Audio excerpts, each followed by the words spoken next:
Welcome to episode 54 of the Rex Chapman Show with my super dope homeboy from the Lextown, Josh Hopkins. What's up, buddy? How are you? What's up, Rex Chapman? How you doing?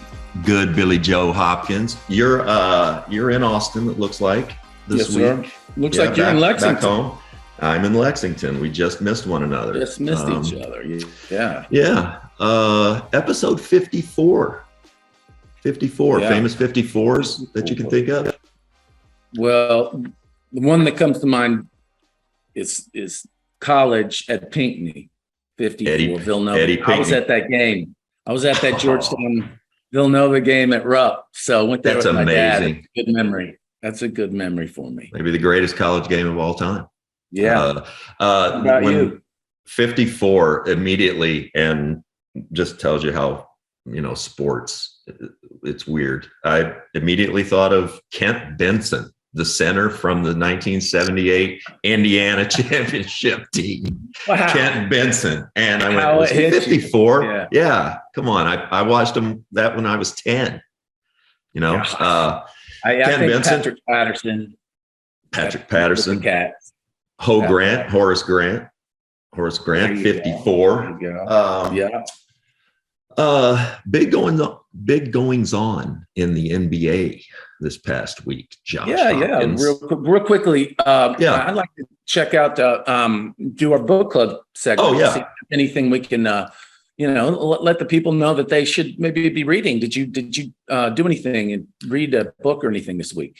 No, I don't know if you know, but rest in peace, the Queen died yesterday, and that's been taken up. That took up all my time. I haven't read anything. Couldn't read because she died yesterday. Yeah. That's same with me. I couldn't even read the previous days before she died. I just had something. I knew something was coming. Wow, that's cool. Me too. Or I would have read, but I couldn't. So that's been book club. Yeah. There's a big trade that happened. Big trade in the NBA, and I gotta give it up. I'm team Danny Ainge. He's one of my buddies. I gotta give it up to Danny because Danny does not mess around. He either attempts to contend to win a title, to make it to the conference finals.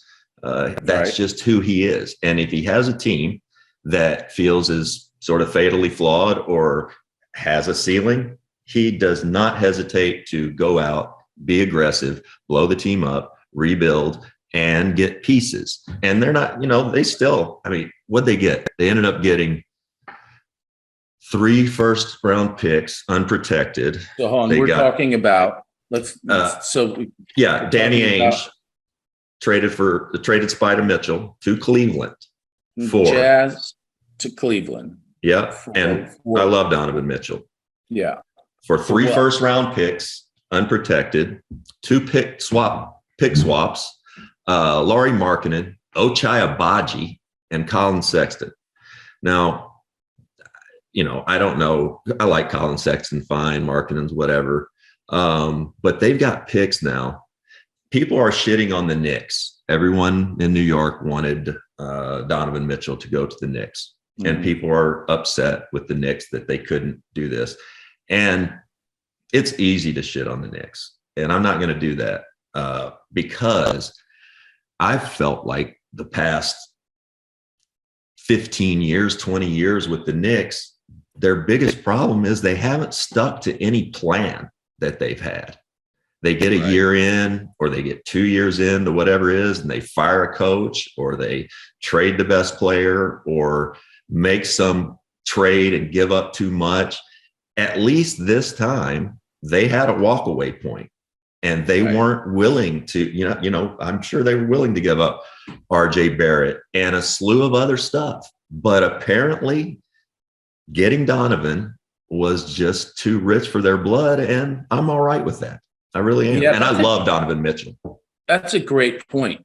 But even I love Donovan Mitchell. Yeah. But that's a high price.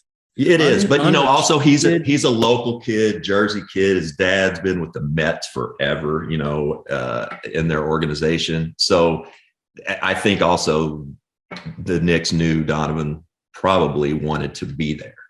And that put a little, and of course, Danny Ainge knew that. So that makes it even tougher. But I'm looking forward to it. And look at what a backcourt of Winston Garland's kid, what's his name, at Cleveland, Darius Garland, and Donovan Mitchell. That's dangerous. And then they've got pieces. The big kid in the middle, Mobley. Who you loved. I love him, and so I think they're serious. They're about to be serious. Well, the Jazz have accrued a bunch of other first round picks, right? They've got 7 or 8 of them now. I mean, they completely blew that team up. Traded Rudy Gobert, traded Donovan, got rid of the coach. So it'll be interesting to see. Utah will be rebuilding for a bit, but got a lot of ping pong balls. They got a lot of ping pong balls. So that's right. Yeah, that will be fun to see, and it'll be fun to see. Now the Bulls are a team to watch. Yeah, they are. But I don't know if you saw this, but a couple of days ago, Lonzo Ball probably not going to be ready to play anytime near the beginning of the season. He had knee surgery last year. It's still not responding well, and I get worried about him because he has so many miles on him. He's been playing hundreds of ball games every year since he was 9 years old in AAU. And, he's bow-legged and he's had some knee issues. I just hope. I love Lonzo Ball. I think he's a fantastic player. He's continued to get better. He's an all-star type point guard when he's healthy. I just hope he can get healthy. His turnaround of his shooting was miraculous. That just goes to show that if you work at it, no matter what. Do you remember Rajon Rondo's shot coming out of high school or college? It was the worst mechanical shot I think I've ever seen for a beautiful athlete, right? Mm-hmm. And he was so messed up. If you leave Rajon open now, he makes shots, makes big shots, takes shots. Yeah. It just if you shoot so much, shoot arounds and all of that practice. It's just at some point, Jason Kidd couldn't shoot. Teams backed off of him. His first 5, 6, 7 years in the NBA, we would get mad at him for not shooting. Shoot the ball. Shoot the fucking basketball, Jason. It doesn't matter if it goes in. I got 2 guys guarding me, my man and your man. And we would just bully him into shooting. And he continued to shoot. And he's like the 3rd all-time leading maker in NBA history. Yeah. Playoffs or whatever. It's just crazy. Yeah. Practice. I remember when I first heard that stat, I was like, there's no way. I know. That's the one flaw of his game. I couldn't believe that. Crazy. Yeah. Well, football's back. I'm excited about that. Love football. I just turned on a game this weekend. Didn't even know who was playing, just to have the noise on in the background, just to have the crowd noise and the announcers. That's so true. God, that's great. Well, let's pivot. Let's get to our guest this week. We're going baseball. I'm pleased to welcome 21-year Major League Baseball pitcher, 2007 NL champion, currently a special assistant for the Minnesota Twins. Want to welcome LaTroy Hawkins. Welcome, LaTroy. Thanks, Rex. It's a pleasure, man. Like I said before, I feel like I've already met you. I know. Watching you. I grew up in Indiana, so Gary, Indiana, right? Kentucky thing was real. Yep. Yeah. So Josh and I are both from Kentucky. I'm from Owensboro. He's from Lexington. I'm in Lexington now. And of course, Gary's very, we have athletes that have come here from Gary to Lexington to play. Of course, Jackson's way back in the day. So there's a lot of, it's not too far from here. Tell me about growing up. Not at all. Tell me about growing up in Gary. Gary was a steel mill city. I think we had 3 or 4 steel mills when I was growing up. Since then, I think all have closed except for one, which is U.S. Steel. Just a typical Midwest city where, blue collar, everybody's working, trying to survive. And I grew up in a city where when I was there, it was probably about 200,000 people. And I think now the population is under 80,000. Damn. So, wow. Yeah, it's definitely not as populated as it used to be. But you know what? I always tell people when I talk about Gary, I said, you know what? Gary gave me perseverance. It helped me deal with, the ups and downs of a career, the profession that I chose to play professional baseball, because baseball is, predicated around failure. And none of the baseball failure was anything like the failure I saw, from people, in my hometown. What were your aspirations like as a little kid? I mean, how did you, did you picture yourself living in Gary forever, or did you you knew you wanted to get out of there? Okay. I knew I wanted to get out. Okay. My grandfather, he worked in the U.S. Steel for 38 years. Wow. My grandmother drove the bus. My mom was a beautician. And, when you're in high school in Gary, you could take a tour of the U.S. Steel mill because, that was the job to get. Yeah. And my grandfather told me, you're not taking a tour of that steel mill. Nope. You're not getting suckered in. You're not going to get suckered in. Nice. And he worked on cars. He worked on cars in his spare time. And he was like, nope, you ain't doing that either.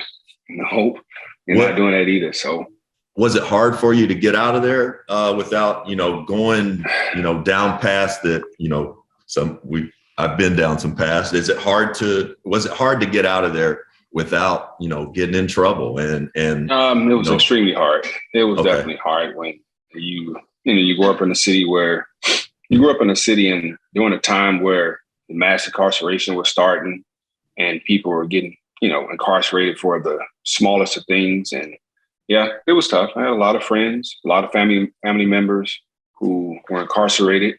But, I never thought I was lucky. I didn't think I was lucky, man. I was just like, I just didn't get caught. Wow. I just didn't get caught. I wasn't lucky. I just didn't get caught doing some of the things that I did. It's one of those things where, and I knew I didn't want to be in Gary. I wanted to go to school, signed to play basketball at Indiana State. And, if that didn't work out, I wasn't going back to Gary, only to visit. Even today, I only go home to visit. That's it. Why baseball? Why baseball? You're such a great athlete and everything else. And in Gary, basketball is big and football is big, in and Indiana. you were a track guy too. How'd you choose what baseball? was it about baseball? Plain and simple, fellas. When you get drafted in baseball, they offer you money. Plain and simple. They offer you money. And you start making money right when you sign your name on the dotted line. When did you get drafted? In 1991. If I do that, I go sit in the classroom for 4 more years. I didn't particularly like school. I didn't hate it, but I didn't particularly like it. And got a chance to get paid to play a game that, I've been playing. I thought I had been playing for a long time. And so the decision was easy. And I remember my grandfather telling me when I got drafted, and we were doing some negotiations, and we were home one night. We were downstairs in the basement shooting pool, and he told me, you're a better baseball player than basketball player. I was like, man, you don't know what you're talking about. That's so good. And he was like, but look at it this way. There are way more spots on the baseball team than a basketball team.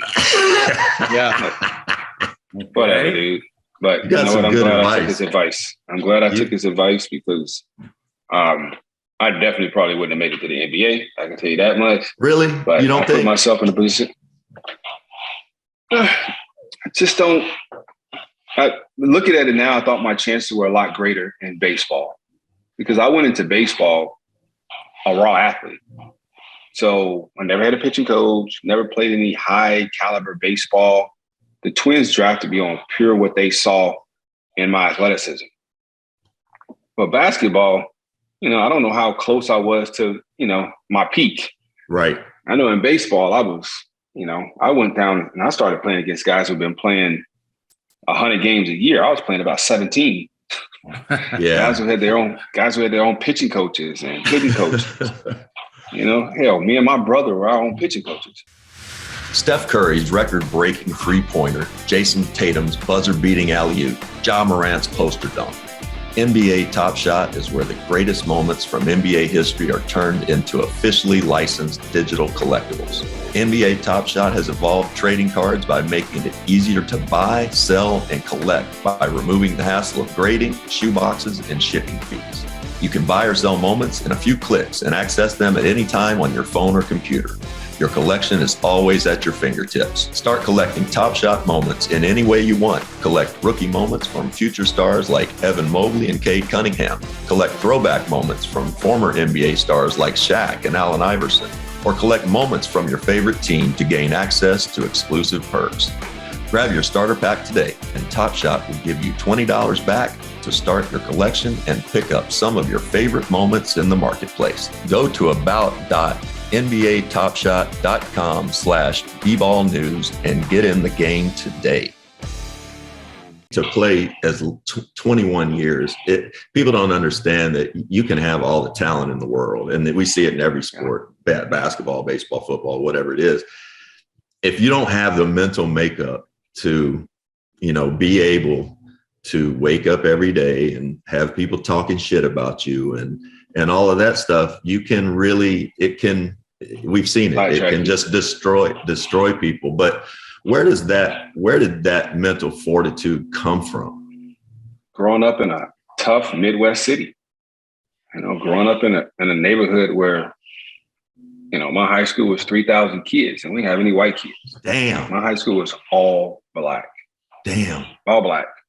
And just being in an environment where. Whoa. So what was that like when you got out of there to, Well, I played Legion ball. I played on some different teams around the area I had white teammates, but in my high school. Wow. Zero. And it was, but just being in that environment where, being aggressive. Yeah. Being mad all the time. Not wanting to be disrespected and trying to understand what you're going to do if you ever disrespected. No conflict resolution. Wow. How did you learn that though? How did you, because there had to be times that I can remember going crazy a few times just for whatever reason in high school, in a game, just lose my mind, not really understand why I was doing it. I did learn it. I was like you. I did it. Yeah. I did it. Like I didn't have a problem with fighting and feeling like if you disrespected me, I had to make you respect me. Right. I just did it on the basketball court, on the baseball field. I did it. And, people say, well, he had a bad attitude. I don't know if I had a bad attitude. I was very aggressive and very competitive. And if you disrespect me, we were going to have a problem. If I felt like you disrespected me, we were going to have a problem. But learning it, once you get out of that environment and you see how other people live and people aren't as aggressive, and you don't have to be that aggressive, you start to learn yourself a little bit more and start to understand conflict resolution. Then you start to understand like where you at. A lot of times you don't need that aggression. You don't. All I needed was my competitiveness. You change environments and you see how people react differently when you react that way. Because they're like, whoa, where did that come from? And you're like, calm down, bro. Oh, you're like, yeah, that was a little. Yeah, you learn that way. Let me, in high school, I know you played against the big dog, Glenn Robinson, and he was at that point, everybody knew he was going to be in the NBA. Did that help solidify it? How'd you match up with him? And did that help? Like, now that guy's an NBA player. Am I? Did you think that way at all? Well, I won freshman of the year in our conference over Glenn. Glenn was only like 6'2" at the time. He was only 6'2". Well, over our summer, going into our sophomore, he grew like 6 inches. He grew like 6 inches. Wow. And with his skill set, and he got that height, he just took his game to a whole nother level. And he jumped like 3 feet on his jump shot and released it up here. Up top.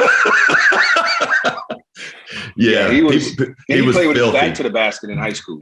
Yeah, he was filthy, man. I mean, he came in and right away you were like, oh shit, what is this? I mean, he was so nice. Yeah, he had offensive game, that's for sure. He could definitely put the ball in the basket. Oh yeah. But we never let him beat us. All his other teammates beat us. Well, Glenn wouldn't guard anybody. Yeah. He didn't really care about guard. and I should know because I didn't either. Hey, LaTroy, look, before we go too much further, Rex has got this thing when he starts the podcast where Rex Chapman here always says our guest's middle name, kind of surprises him. And you don't, no middle name? No middle name. No middle name. Wow. Any of your both of my brothers have my younger brothers have middle names and I don't. Oh, come on, man. What? Nope. That's bullshit. How do you? You know what? I'm good with it because it's just one less name I had to learn how to spell. Oh man! Hey, I know you got a soft spot for in your heart for the Twins, who you work for now, but you made it up to the big leagues. Before you made it to the big leagues, you played in the minors for 4 years. What was that like? Going from college and college experience, bridging the gap from high school to the pros. It's nothing. It's not even close to being the same. When I got to Fort Myers, I graduated from high school June the 8th. I left June the 9th to start my professional career. Nice. And when I got to Fort Myers, Florida, and I saw these guys, these Dominican kids, same age as me, throwing 95 miles an hour and fielding the ball like I'd only seen guys on television field the ball. Back then, you only watch Major League Baseball on TV. Mm-hmm. I was completely blown away and overwhelmed. And I started doubting myself right away. I'm like, whoa, am I going to be able to compete with these guys? Because if they doing this, I can imagine what it's going to look like at the next level and the next level. But, I got my first pitching coach and I made a little progress that year. And it took me about 3 weeks, Rex, before I said, you know what? I can compete with these guys. What was it during that? I was wondering about that because that's a big step. You just started seeing progress. Was it coaching? Obviously, it was your diligence. I got some coaching. I got coaching. I was watching the Cubs games and the White Sox games, learning how to pitch. And I never had any one specific person, take time with me, 30 minutes a day, and I never played that much baseball in my life. So when you're in minor league baseball, you're playing baseball every day. It's like going to college. Like you're going to go to class every day and you're going to basketball practice every day. It's a full-time job, but you're learning on the job. And that helped me just playing baseball. My experience coming from high school, I didn't have any experience. We barely played. If it was too cold, we wasn't playing. If it rained, we wasn't playing because our fields wasn't allowing us to do it. But hell, I played 17 games in the first 17 days I was there. I'd already maxed out my high school season. So damn. Yeah. But going to the minor leagues, it's tough. It is tough because I think we were making like $12 a day for meal money. Bus rides were terrible, long bus rides. Living with strangers was one of the first things that I won't say it gave me anxiety, but it just didn't feel right to me living with a stranger, host families and stuff, and just being in somebody's house and not being comfortable. I got to Elizabeth in Tennessee in 1992, and that's in the Appalachian Mountains, whatever. It's way up there. We know where it is. I ain't never been to that. And I'm with the minor league director for the Twins, Bill Smith, and he takes me to this lady house. Her name is Grandma. On the way from the airport, he's telling me the story about how Kerry Puckett stayed with her and a few other guys who made it to the big leagues. It's going to be great. Get in there and meet this lady. She's 88 years old. Live up on a hill overlooking the little town. And, he leave me there. I'm talking to her. She said, well, when I go to sleep, I take the phone in the room with me. So I couldn't use the phone at night. So, and she was a hoarder. She had stuff everywhere, man. Oh, beautiful. Stuff everywhere. I found a dead cat. Not funny. So I'm in my room about 10 o'clock at night, and I get up and go to the kitchen to get some water. We didn't have bottled water back in 1992, 91. And I cut on the lights. And when I tell you, man, it was roaches everywhere. They were everywhere. Now, I'm not above roaches. Listen. I'm not above roaches. All right? I had some roaches growing up from time to time. But our roaches, when you cut on the light, they run. Her roaches, when I cut on the light, they looked at me like, what are you doing here? Yeah, they looked at you. They looked at you and were playing dueling banjos. Man, I love that her name. I love that her name was Grandma. It's like they held her up and was like, let's call her Grandma. Yeah. So the next day I go to the bar. I go back in my room. I pack my clothes back up. I put them back in my suitcase so no roaches get in my clothes. And I called my grandfather and I called my mom and my grandfather and I was like, man, that lady got roaches. I mean, roaches everywhere, like all in the refrigerator, like they're everywhere. Oh, he's like, you didn't see them when you came in, when you got them? I'm like, no. So my grandfather called our director of minor leagues and told him about it. And I didn't have to go back there that night. I slept in the clubhouse. For 2 nights.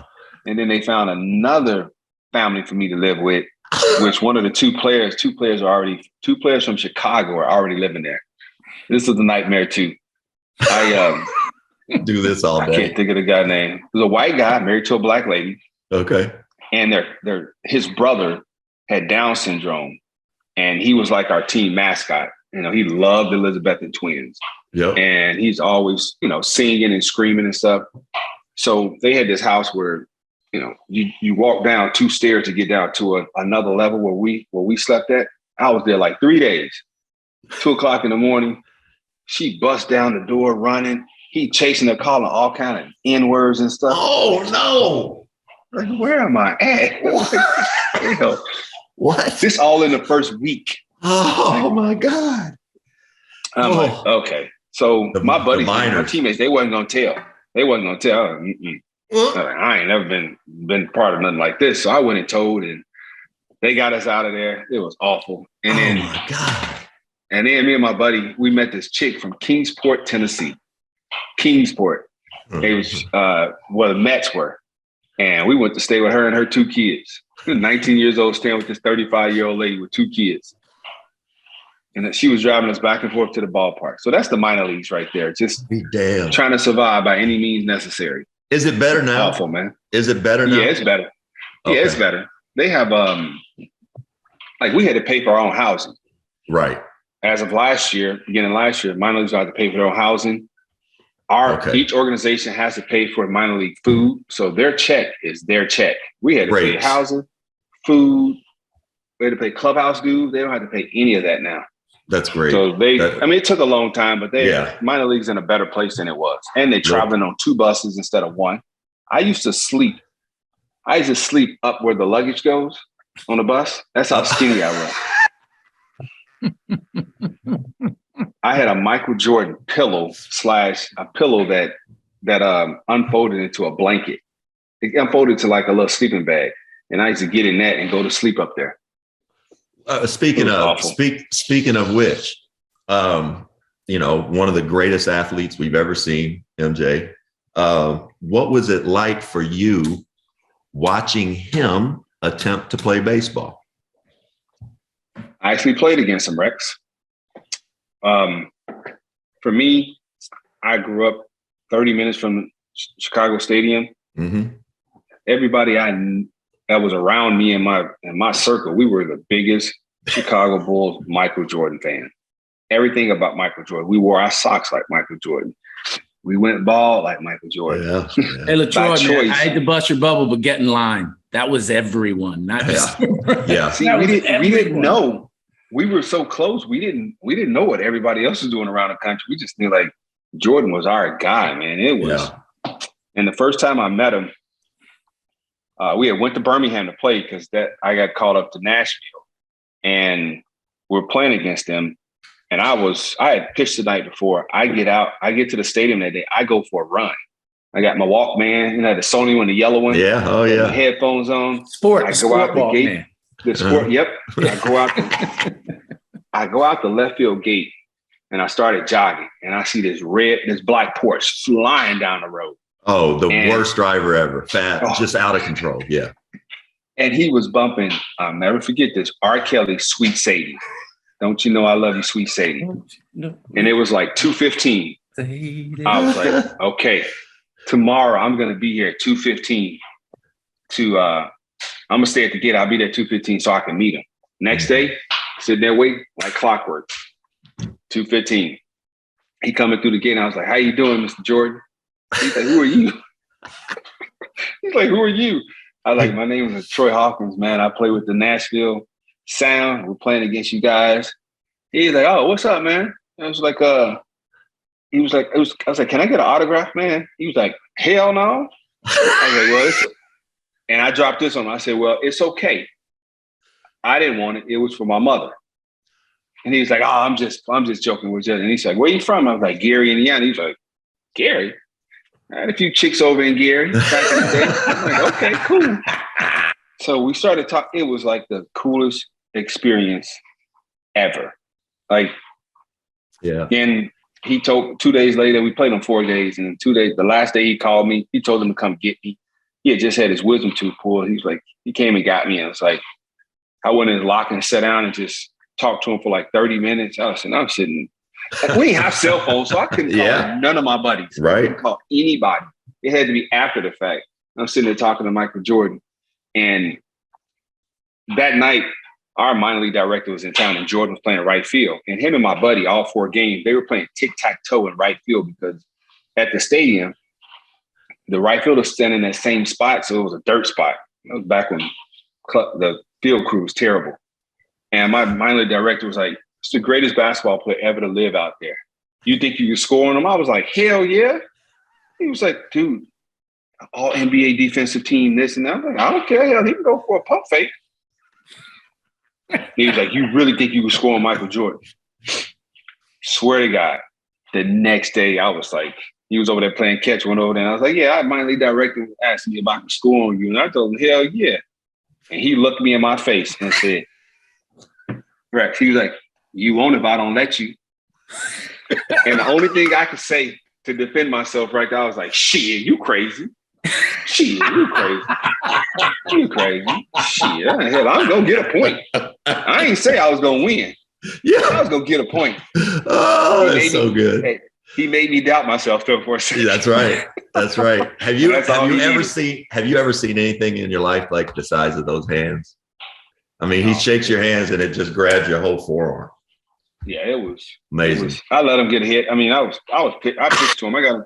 He got a hit. I struck him out, and I picked him off first base after he got that hit. Ooh. And I told him, I said, "Hey, my mama told me to throw you off fastball. Tell mom I love her."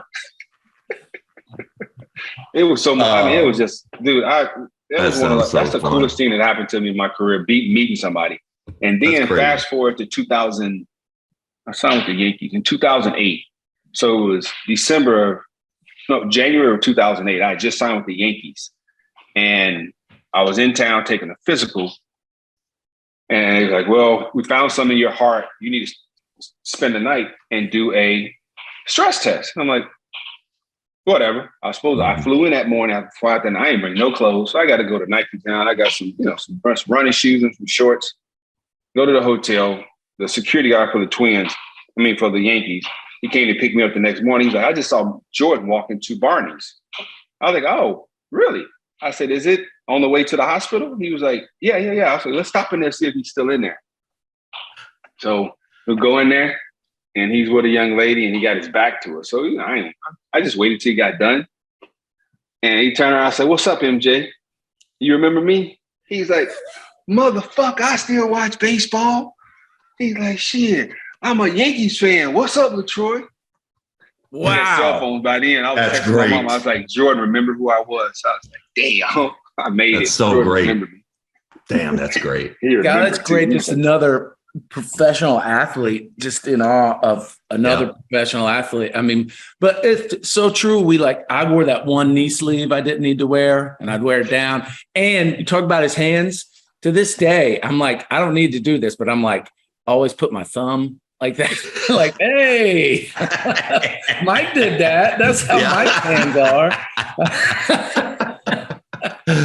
Hey, speaking about how difficult that was, all you had to change, all the mental and physical reps, all the sleeping in tops of buses and roaches. What was it like when you got the call to go to the show? Where were you? Do you remember where you were, what happened, how you felt? Well, in 1994, August of 1994, I'm trying to remember if we went on strike or got locked out. I think we got locked out. No, we went on strike because it was during the season. We went on strike in August of 94. So I wasn't on the major league. I wasn't on the 40-man roster at the time. So I was still in AAA. But I was going to get on the roster because they had to put me on the roster that offseason during the winter meetings. So we were on strike. We didn't settle the strike until mid-April when the season should have been started already. So I made the team out of spring training after the strike season because the Major League Baseball, we only had 2 weeks of spring training.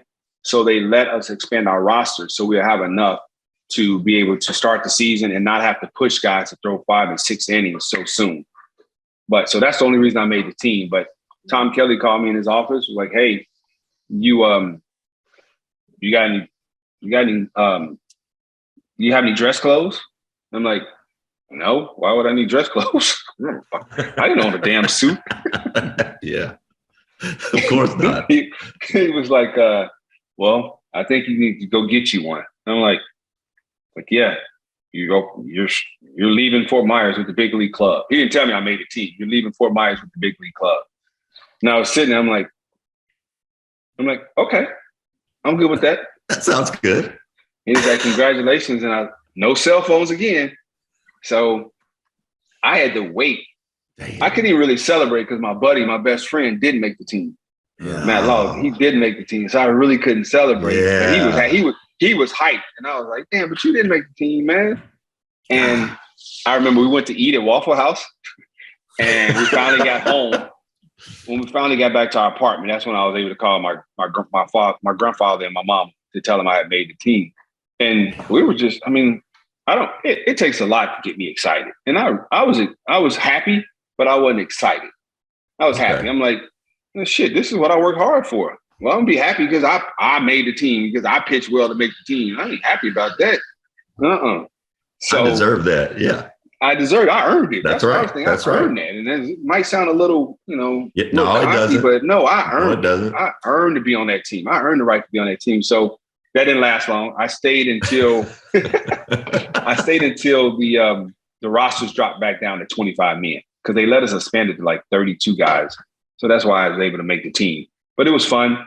I was up and down from 95, 96, and then May of 97 is when I came up and stayed for the duration.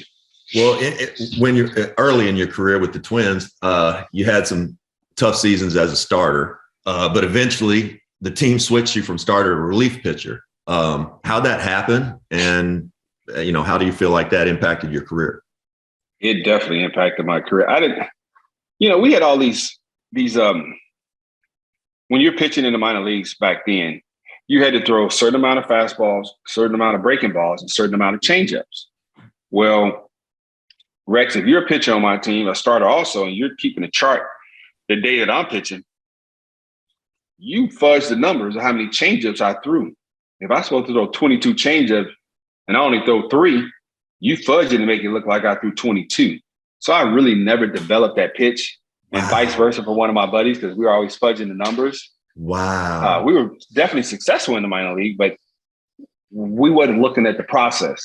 Got it. And we skipped a step or two. Yeah. Skipped a step. Got it. Step or two, getting to the major leagues, and that kind of like stunted our growth as pitchers, especially at the major league level. Wow. And being on a team that we wasn't that good, we were rebuilding. It was tough because you didn't have any opportunities to make a mistake, and offense you were able to make up for. We were all young. We were all trying to figure it out at the highest level individually and collectively, and it was not good. But I always tell people, starting starting and being in situations I was in on the mound with runners on base all the time, it helped me when I got moved to the bullpen because I was comfortable in an uncomfortable situation. And having guys on base didn't affect me because I came from starting where I always had guys on base because I gave up a lot of hits. This podcast is brought to you by Branded Bills, the best place online for premium headwear and apparel. Branded Bills has hundreds of designs available, including our popular state collection, where you can show your pride with hats, shirts, hoodies, and more for all 50 states. Are you a company looking to brand your business? Branded Bills also offers custom apparel options that can meet your brand standards with fast turnaround and shipping. To shop or learn more, visit brandedbills.com today. I don't know if I'll even phrase this right, but is it more or less stressful the night before a game when you're pitching or when you're a closer?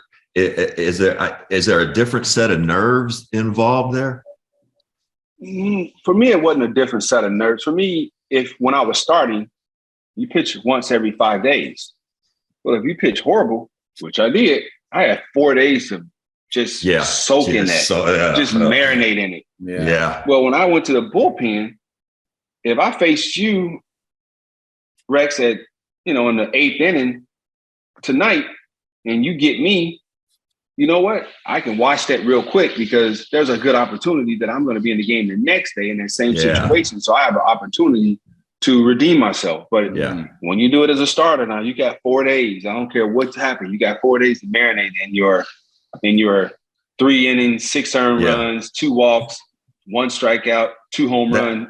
That is the best. That is the best to me. That's the best part when I think about baseball, basketball, and football. In football, you lose, you got all week. In basketball, we play the next night. You can go get it back right away. You wash that one, go get it. We play again tomorrow night. Throw it out. It worked for me. Yeah, same. Talk a little bit about Torrey Hunter and your group of friends who you still stay in touch with from those early Twins days. They, Torrey and it's Torrey. Well, I'll start with Matt Lawton because Matt and I were the original 2. Well, Eddie Guardado was the original 1, and then I came, so I was number 2, and Matt Lawton was 3, then Torrey, then Jock, and just being able to have a collective group of friends in the minor leagues who all had the same goal. Yeah, we were pushing each other. We all came from really tough areas.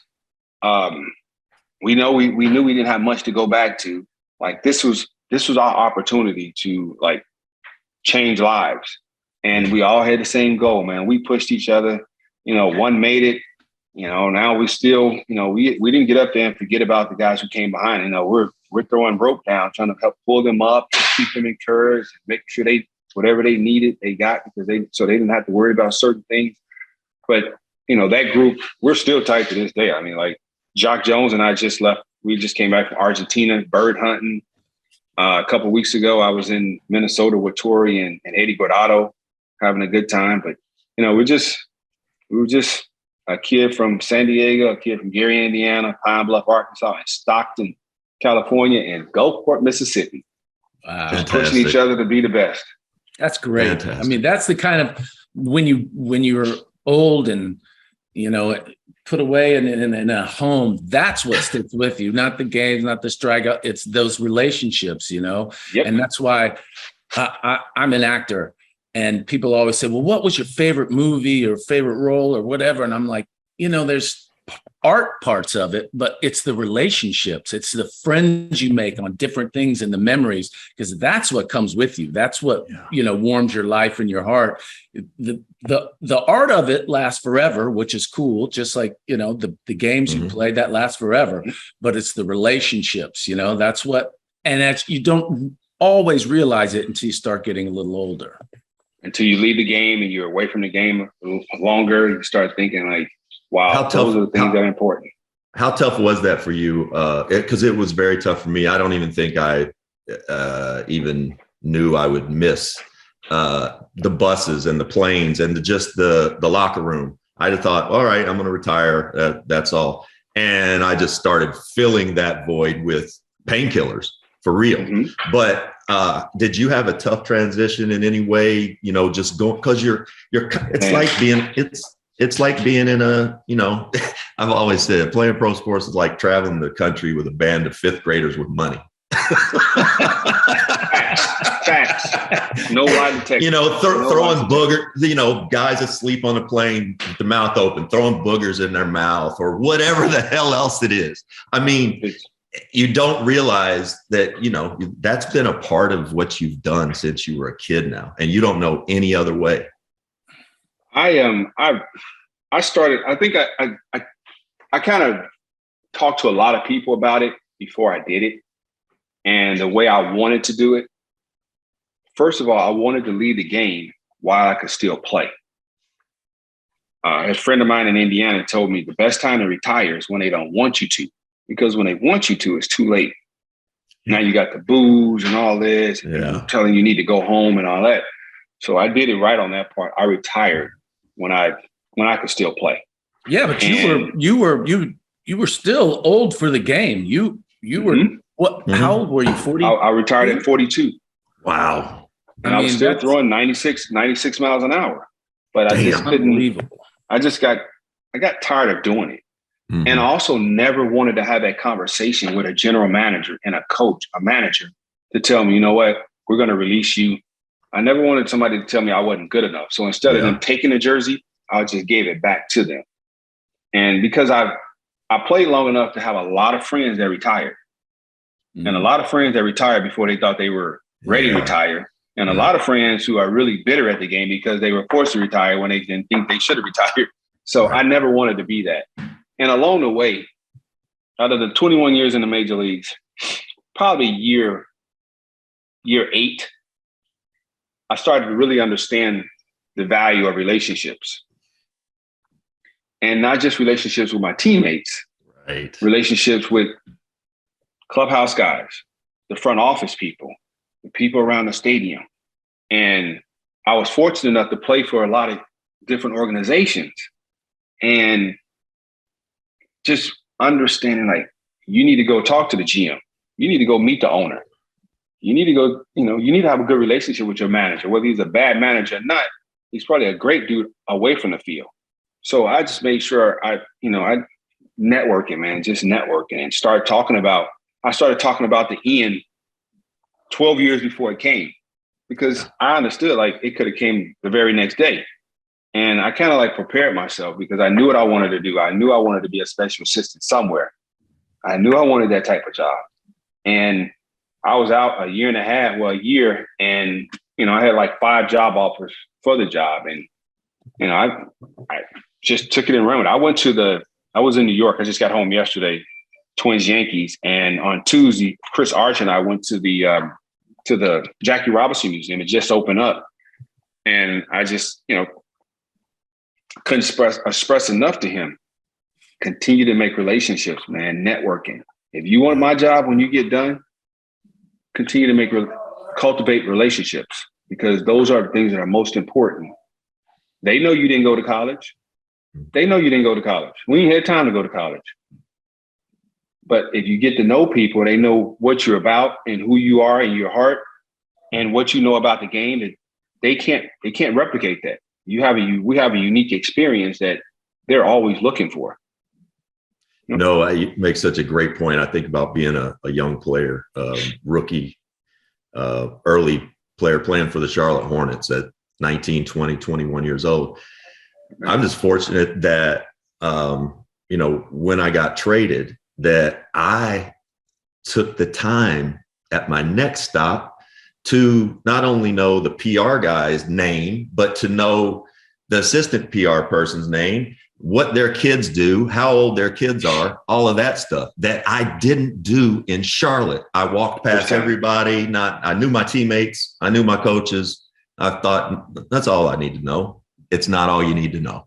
You're supposed to know the business you're in inside and out, and try to be a good person and cultivate relationships along the way. Learn the person who's watching over the parking lot where you park your expensive car at. Right. Stop and talk to them every day. Make sure you make them feel important. make sure you know their kid's name, like you said, you know their wife's name, and you walking like doing batting practice. I used to go in the grounds crews room and play cards with them, doing batting practice, just sit and hang out with them, just because like I see these dudes every day, like every day. Just imagine how many players over the years never said a word to them, and they always said that, always said that. And even the clubhouse guys, like I was in Yankee Stadium, on Monday, Tuesday, and Wednesday, and they got great food. So I'm eating like I'm a player. I'm like, back in the club, I'm eating like I'm a player. So Wednesday night, I go to give, Lou Kakuza, he's the visiting side clubhouse man, and his brother is the home side. And I had both of them when I played with the Yankees. And I was like, Lou, here's the money for the food I ate up this week, man. He was like, you want the good ones. I'm not taking your money. and that made me feel good because it let me know I did it right, man. That's right. It right. You're one of the good ones. I'm not taking your money. I'm like, you sure, Lou? He was like, I just give me a hug. That's it. I'm like, see, and when people are thinking about a special assistant, they'll go ask him, hey, what about LaTroy? LaTroy's the best, man. I love that dude. That's how stuff happens. Hey, I'd be remiss if I didn't bring this up. You got to be pretty proud of your godson, Patrick Mahomes. Oh, yeah. Tell me about the relationship with his dad, how all that started, and a little bit about that young man.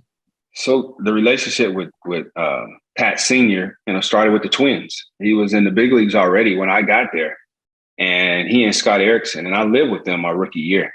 Wow. Lived at the top of this building in a penthouse. Two of the guys that had a lot of fun, and they took care of me. And then Scotty went to Baltimore, and it was just Pat and I. And I remember when he said, "Hey, I got a new girlfriend." I'm like, "Really?" This was like right after the season, and then we got to spring training. He told me she was pregnant and all that, and okay, cool, moving pretty fast, but that's okay because he's 3 years older than I am. Understood. Okay. We still like to have a lot of fun, and you know what? Patrick was born, and we were in. I babysit him, and he didn't like to sleep. We're in Puerto Rico. His dad and I played in Puerto Rico together, and Pat and his mom were there. And, Daddy and be sleeping. I'll be up at 2, 3 o'clock in the morning watching, cartoons with Patrick and just hanging out. And, just like, so when I say people, I remember sitting in the hot tub when he told me that she was pregnant and she was right there. And so it's one of those relationships. He was a really good basketball player too, man. I heard that. I thought basketball was his best sport. Definitely could play baseball, but football didn't come natural to him. And that's why he gravitated towards that, because it was a real challenge. Wow. And he is super, super competitive like his dad. And football gave him that challenge. And, he didn't start until his junior year in high school, because they had his freshman and sophomore year, they had a D1 quarterback already. And then his junior year, when the other quarterbacks graduated, he had to beat out his best friend. They were splitting games. They were splitting halves, first half and second half. And then probably like week 6 or 7 is when he took over the starting job for good, and the rest is history. Wow. Before we let you get out of here, I grew up in the, I was born in the late 60s, grew up in 70s and 80s, but like my first baseball memory is Reggie Jackson and Thurman Munson and that team, those squads, Mr. October, all of that. How big is it for baseball, right now to have both the Yankees and Mets among the best teams at the same time? Just it's cool that you asked that, because just being in the city so recently, It is a real vibe, but the vibe is about the Mets and not the Yankees. Ooh, yeah, the vibe is about the Mets and not the Yankees, even though we're playing Yankee Stadium, but everybody's talking about the Mets because they feel the Mets have a better opportunity to get to the World Series than the Yankees have, because the Yankees hadn't played well as of late. But I always tell people that's why they played so great the first 4.5 months. So when they do start to struggle, they got enough lead.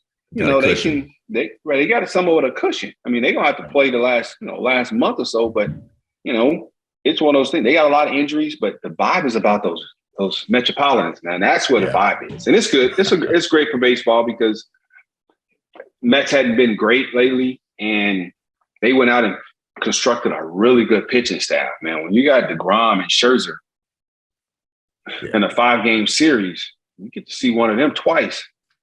It ain't gonna shake out too good. It ain't gonna shake out because they're really good. But it's great. It's gonna be a very interesting month in American League Central where the Twins are. We play the Cleveland Guardians 8 out of the next 11 games, and the White Sox got the Oakland and Detroit and Colorado the next 11 games. So it's gonna finish like this is gonna be the division to finish like MLB sets it up when they're doing the scheduling. Right. Dodgers in the East. Yeah. They up by 18, 25 games. No. But this is what baseball looks for. This type, that American League Central, where you're going to fight it out. You're going to duke it out the last month in your division.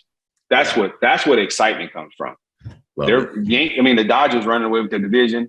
Ha, ha, ha, ha. But people are going to pay way more attention to the real pennant races.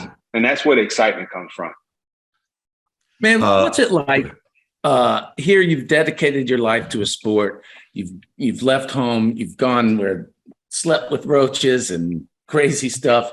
You make it to the league. You are a competitor. This is what you do. Supremely confident. What's it like to be up there on the mound with 40,000 people around there? And it's like, next up, Barry Bonds or any of these guys. What's that feeling like to be on that mound, all the eyes, and this guy's coming, and who are some of those guys for you? When you're confident and you're locked in, you feel invincible. Like when I was starting and I wasn't that confident, I wouldn't say I was scared, but I was very unsure of myself. Yeah. Very unsure of myself. Edgar Martinez, Edgar killed me. Harold Baines, all those guys that went in the Cooperstown the last 6-7 years, all those guys killed me. They all were professional hitters. They all did. But you get to a point where you stop worrying about what they do well and start really digging in on what you do well. Yeah. And when I started doing that, I think that was probably the turning point of my career. And stop looking at who's hitting and just focusing on my strengths and going. And just because their strengths were my strengths doesn't mean I didn't try to execute my strength. Well, he's a good fastball hitter. Well, shit, I got a good fastball. El mano, let's have it. Let's go at it. Right. Well, when I was starting, I was just a little unsure of that. And I had this incident with Ken Griffey Jr. in 97 or 98, where I was starting against the Mariners, and I had a 1-2, and I threw him a changeup. And he hit that shit up there where the tarp was at in the Metrodome, where they had Kirby's picture and all that. He hit it so far, Kirby's up there on the picture. Kirby did like this. He had to move out the way. So I get taken out of the game.